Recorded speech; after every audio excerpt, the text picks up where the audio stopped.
이 시간 에스라서 첫 번째 시간으로 1장 1절로 4절까지의 말씀을 전하도록 하겠습니다.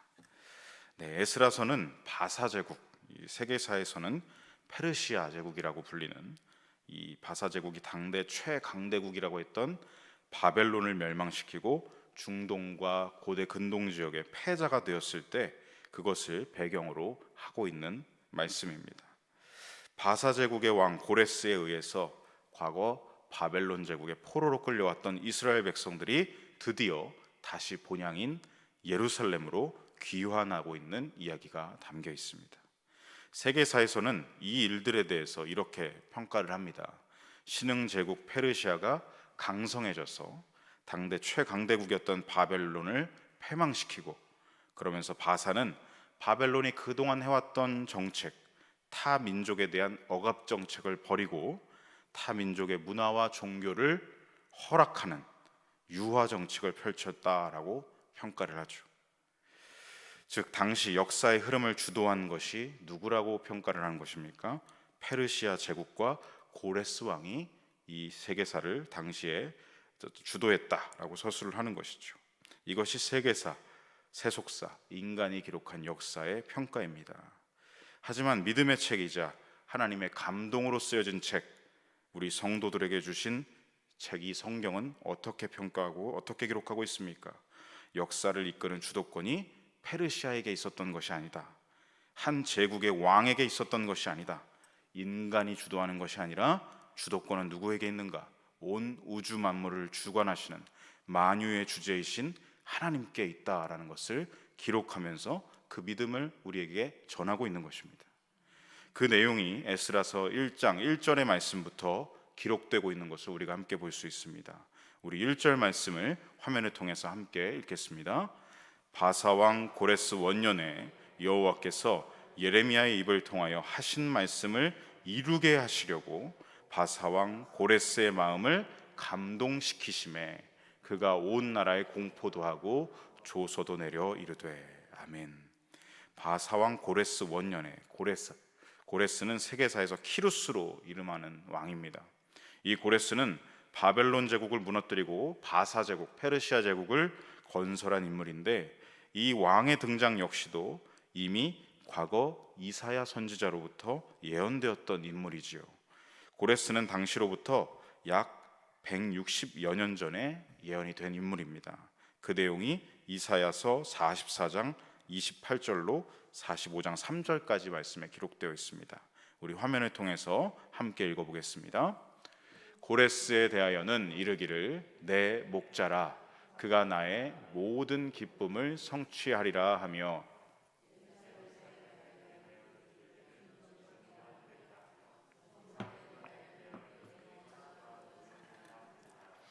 여호와께서 그의 기름 부음을 받은 고레스에게 이같이 말씀하시되 내가 그의 오른손을 붙들고 그 앞에 열국을 항복하게 하며 내가 왕들의 허리를 풀어 그 앞에 문들을 열고 성문들이 닫히지 못하게 하리라. 내가 너보다 앞서가서 험한 곳을 평탄하게 하며 논문을 쳐서 부수며 쇠빗장을 꺾고 네게 흑암 중에 보화와 은밀한 곳에 숨은 재물을 주어 내 이름을 부르는 자가 나 여호와 이스라엘의 하나님인 줄을 내가 알게 하리라. 아멘. 이렇게 이사야 선지자는 훗날 고레스가 등장할 것, 그리고 그가 세계 열국들을 정복하게 될 것, 그리고 이스라엘 백성들을 포로에서 해방시키고 성전을 다시 재건하게 하는 인물이다라고 예언하고 있습니다. 하나님께서 보시면 28절에서 이렇게 고레스를 부르십니다. 내 목자라 부르십니다. 그리고 1절에 보시면 그를 기름 부음 받은 자라고 말씀하고 계십니다. 이것은 무엇입니까? 하나님이 당신의 일을 위해, 당신의 목적을 위해 그를, 고레스를 특별히 세우셔서 쓰시겠다라는 말씀이죠. 그리고 놀라운 것은 무엇입니까? 그가 세계 열국을 정복하는 패자가 되는 건 역시도 하나님의 뜻 안에서 이루어지는 일이다라고 기록하고 있습니다. 1절 하반절에 보시면 하나님께서 그 고레스 앞에 열국을 항복하게 한다. 또 왕들의 허리를 푼다. 이것이 무엇입니까? 그 모든 열국들의 무장 해제시키신다는 것입니다. 그리고 나라의 문들을 열어서 고레스의 군대가 들어가게끔 해주시고 그 성문들을 닫지 못하게 하신다. 어떤 방어태세도 갖추지 못하게끔 하나님이 먼저 일해 주시겠다라는 말씀이죠. 또 2절에 보시면 하나님께서 먼저 어떻게 하신다고요? 앞서 가셔서 평탄하게 하시고 쳐서 부수시고 꺾어 주시겠다라고 말씀하십니다. 즉 고레스의 군대가 이 중동의 열국들을 파죽지세로 점령할 수 있도록 모든 조치를 취해 주시겠다라는 말씀입니다. 우리는 이 말씀을 보면서 이렇게 표현할 수 있겠죠. 하나님께서 차려놓으신 밥상에 고레스는 그저 숟가락만 얹으면 되는 그런 일을 하나님께서 이루어 주시겠다라는 것입니다. 그러면서 말씀하십니다. 3절 말씀이시죠. 내 이름을 부르는 자가 나 여호와 이스라엘의 하나님인 줄을 네가 알게 하리라. 아멘. 고레스가 여호와 하나님이 온 땅의 주제이심을 알게 하겠다. 고레스의 능력이 아니다. 이것은 고레스 왕의 어떠한 대단한 능력이 아니라 하나님이 온 땅의 주제이심을 그가 알게 하겠다. 하나님이 그를 지명하여 불러 쓰신다는 것을 세상이 알도록 하겠다라는 말씀이십니다. 그리고 이 예언의 말씀이 160여 년이 흘러서 이 에스라서 1장 1절에서 성취되고 있는 것입니다. 다시 오늘 본문으로 돌아와서 1절을 보시면 붉은색 글씨만 한번 보시겠습니다. 읽어보시겠습니다. 이 역사를 누가 주도하고 계시는지를 알 수 있죠. 함께 읽겠습니다. 여호와께서 하신 말씀을 이루게 하시려고 마음을 감동시키심에. 아멘. 여기서 특별히 감동시키심에라고 번역한 히브리어 원어 단어는 헤이르라는 단어입니다. 헤이르는 깨우다, 휘젓다, 부추기다 라는 뜻을 가지고 있습니다. 즉 하나님께서 선지자들을 통해 하신 말씀을 이루게 하시려고 고레스의 마음을 어떻게 하신다고요? 흔들어 깨우시고 그의 마음을 휘저으시고 그의 마음을 부추기셨다라는 것이죠. 하나님께서 이 인간 역사에 이 땅에 적극적으로 개입하셔서 하나님의 뜻을 이루어가고 계신다는 것입니다. 오늘 말씀의 제목처럼 주도하시는 하나님을 우리가 볼 수 있는 말씀인 것이죠. 세계사를 통해 보면 당대 세계 최강대국인 바사의 고레스가 전 세계를 호령하는 왕인 것처럼 보입니다. 하지만 성경의 이 구속사를 보면 그의 마음조차도 누가 만지신다? 하나님께서 만지신다. 결국 그 역시도 하나님 손에 있다. 만왕의 왕이 누구시냐? 만주의 주가 누구시냐? 오직 하나님이시다라는 것을 우리에게 보여주시는 것이죠. 이스라엘 백성들은 사실 예루살렘 성전이 무너지면 다 끝난다고 생각했습니다. 이 예루살렘 성전이 무너지면 다 끝나는 것으로 알았죠. 그것은 무슨 말이겠습니까? 하나님을 그저 이스라엘을 주관하시는 분으로만 보았던 것입니다. 그러한 백성들에게 보여주고 계십니다. 바사 왕, 세계 최강대국의 그 왕 고레스의 마음도 움직이시는 분이 여호와 하나님이시다. 온 세계를 주관하시는 분이 여호와이시다. 우리의 생각보다 크신 분이 하나님이시다. 능력의 하나님이 바로 그분이시라는 것을 보여주고 계십니다. 감동시키셨다. 감동시키셨다. 여러분, 역사의 주도권은 누구에게 있습니까? 하나님께 있습니다. 하나님은 이스라엘 밖에 있는 자, 이스라엘에만 갇혀있던 이스라엘 백성들에게 이스라엘 밖에 있던 자, 곧 이방인 통치자인 고레스를 사용하셔서 당신의 백성의 역사를 그 다음 단계로 이끌어 가시는 것을 보여주고 계십니다. 고레스는 이렇게 고대 중동과 근동 지역의 열국들을 파죽지세로 점령하면서 이야기하는 것이 무엇입니까? 내 능력으로 이룬 것이 아니다 라고 1절에서 이야기하고 있습니다. 이스라엘의 하나님 여호와께서 나에게 특별한 임무를 주시기 위해서 이렇게 이루어 주셨다라는 것을 고레스는 분명하게 인지하고 있었습니다. 이는 그가 제국 전체에 내린 칙령의 내용들, 그 다음 절들을 보면 알 수가 있습니다. 그 칙령의 내용이 바로 2절로 4절까지의 말씀이죠. 우리 먼저 2절 말씀을 화면을 통해 함께 읽겠습니다. 바사왕 고레스는 말하노니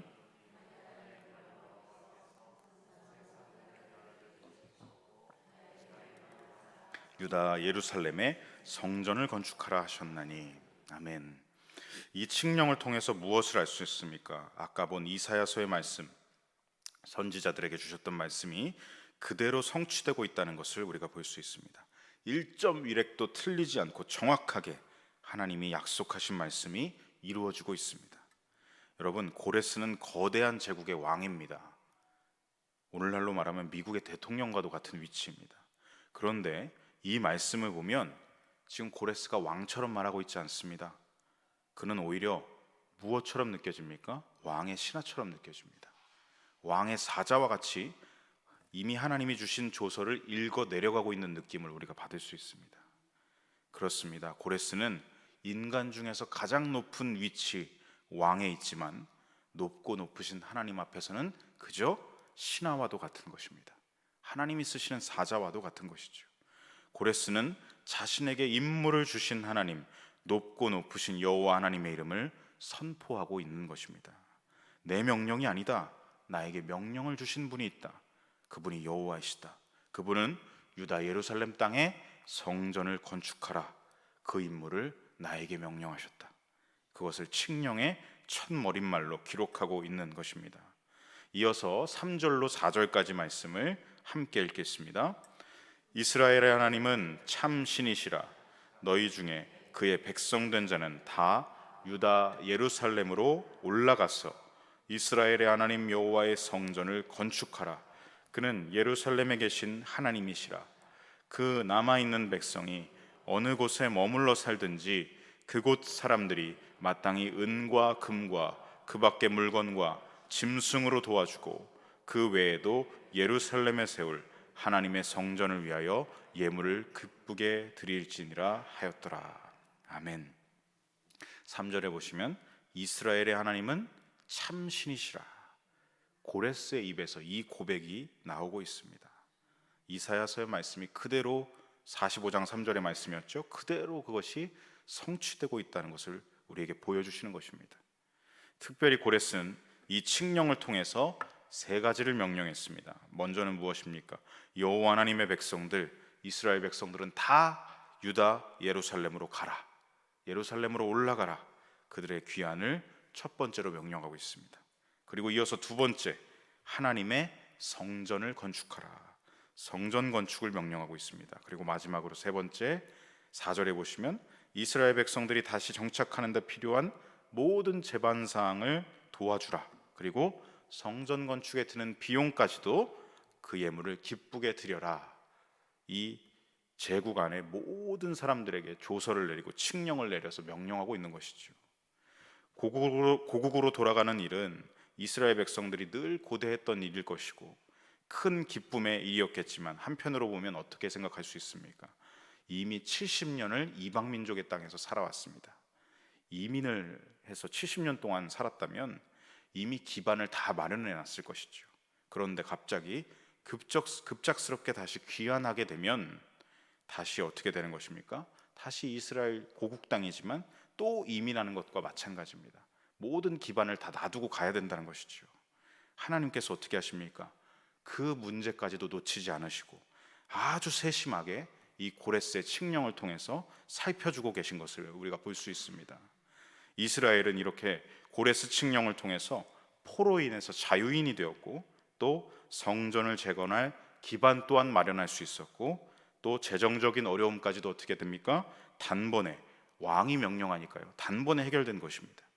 이렇게 모든 것을 주도하고 계시는 하나님, 하나님께서는 그 일을 행하시는 분, 그 뜻대로 지으시고 만드시며 성취하시는 하나님이시라는 것을 우리가 볼 수 있습니다. 하나님은 또한 이사야 선지자뿐만이 아니라 예레미야 선지자를 통해서 이렇게 말씀하셨습니다. 우리 화면을 통해서 함께 읽겠습니다.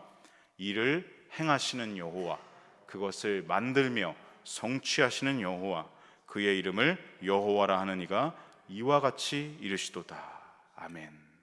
주도하시는 하나님, 우리는 이 주도하시는 하나님을 에스라서의 고레스 칙령과 또 이 선지자들에게 미리 주셨던 말씀을 통해 다시금 볼 수 있는 말씀인 것입니다.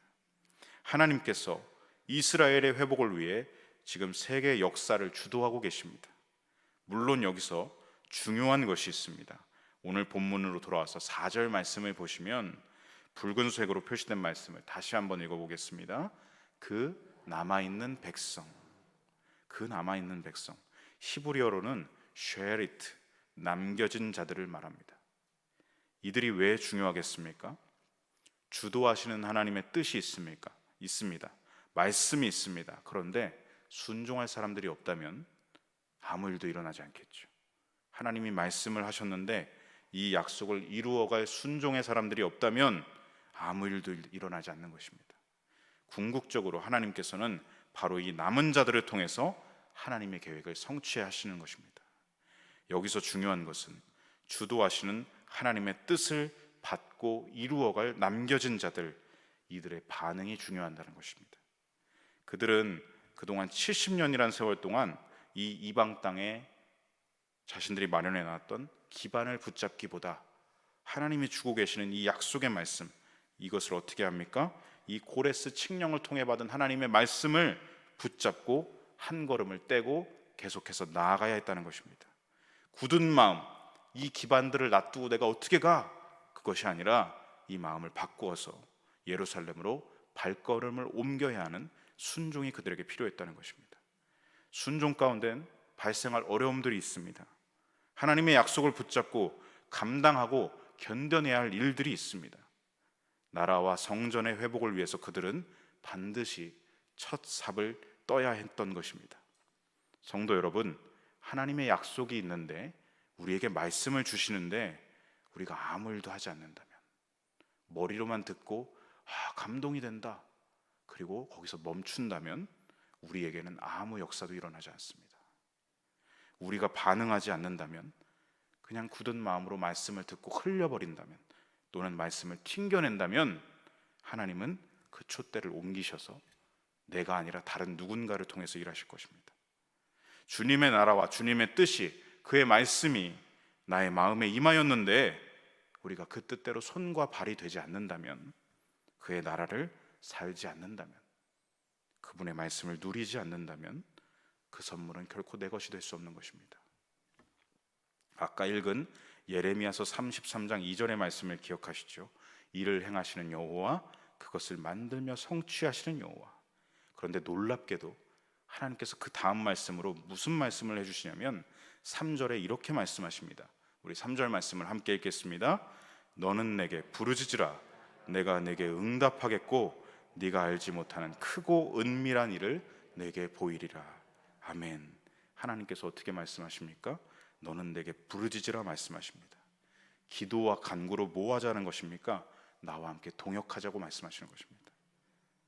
이 부르심을 따르면, 순종하면 우리에게 하나님의 일을 보여주시겠다라고 말씀해 주십니다. 너무나 놀라운 말씀이고 감격스러운 말씀이죠. 하나님께서 주도하시는 그 역사의 현장에 우리를 지금 초대하고 계시다는 것입니다. 놀랍고 감격이 되는 말씀이죠. 하나님의 뜻 안으로, 하나님의 역사 안으로 들어오라고 우리를 초대하고 계신 것입니다. 크고 광대하신 하나님께서 굳이 우리를 초대하지 않으셔도 모든 역사를 이루실 수 있는 그분께서 작고 연약한 나, 피조물에 불과한 나에게 부르짖음으로 나와서 나와 함께 동역하자라고 말씀하시는 것입니다. 자녀인 우리와 함께 동역하기를 원하시는 것이 하나님의 마음입니다. 저와 여러분의 순종을 통해서 하나님은 일하시길 원하신다는 것이죠. 하나님은 우리의 결단과 순종을 기뻐하시고 말씀대로, 약속대로 믿음으로 나아가기를 원하십니다. 구약의 이스라엘에게 주시는 말씀이면서 동시에 여기 모여있는 저와 여러분에게도 주시는 말씀입니다.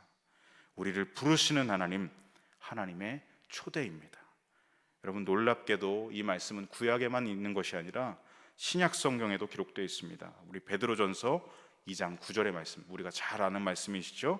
우리 2장 9절의 말씀을 함께 읽겠습니다. 그러나 너희는 택하신 족속이요 왕같은 제사장들이요 거룩한 나라요 그의 소유가 된 백성이니 이는 너희를 어두운 데서 불러내어 그의 기이한 빛에 들어가게 하신 이의 아름다운 덕을 선포하게 하려 하심이라. 아멘. 여러분, 잠잠할 수 없는 아멘이지 않습니까? 사랑하는 성도 여러분, 하나님께서 하나님의 뜻을 이루어 가시는데, 주도하시는데 저와 여러분을 택하고 부르셨습니다. 이 땅에 거룩한 제사장들이 되라고 부르셨습니다. 세상과 구별된 거룩한 하나님 나라로 이 땅에 우리를 심으셨습니다. 그리고 그분의 특별한 소유가 되게 하셨습니다. 하나님의 아름다운 덕 무엇입니까? 하나님의 사랑과 복음을, 이 빛을 세상에 선포하기 위해서 우리를 불꽃 같은 주의 사역자들, 동역자들로 부르셨다라는 것입니다. 바라기는 오늘 하루도 주도하시는 하나님을 믿음으로 바라보시길 바랍니다. 주도하시는 하나님께서 그분의 뜻과 하신 말씀을 누구를 통해 이루어 가신다는 것입니까? 그 뜻을 누구를 통해서요? 렘넌트, 남겨주신 자들, 바로 거룩한 성도들을 통해 이루어 가신다는 것입니다. 말씀 앞에 서 있는 저와 여러분을 통해 아멘으로 이루어 가시길 원하신다는 것입니다. 하나님께서 저와 여러분의 마음 또한 감동시키실 줄로 믿습니다. 그리고 오늘도 선하신 그분의 뜻을 이루어 가실 줄로 믿습니다. 그 뜻을 따라 순종하면서 하나님의 기쁨이 되어 살아가시는 저와 여러분의 삶이 되시길 간절히 소망하고 축복합니다. 아멘. 기도하겠습니다. 세상 모든 만물을 주관하시고 그 뜻하신 바를 성취하시기까지 쉬지 않으시고 이루어 가시며 주도하시는 하나님 아버지, 오늘 말씀을 통해 하나님께서 약속하셨던 일들을 성취하심을 보게 됩니다.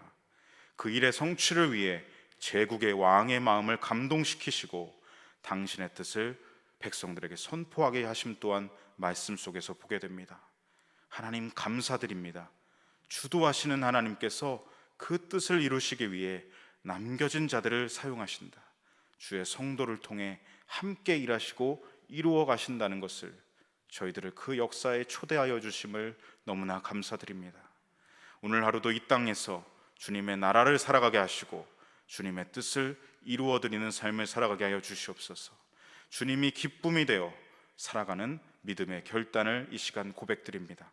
하나님의 불꽃 같은 동역자들로 살아갈 수 있도록 성령으로 이 시간 충만하게 기름 부어 주시옵소서. 매 순간마다 하나님의 영에 감동되게 하시고 하나님의 역사에 동참하게 하여 주시옵소서. 오늘도 성경을 통해 말씀하여 주심을 감사드리며 우리 구주 예수님의 이름으로 함께 간구하며 기도드립니다. 아멘.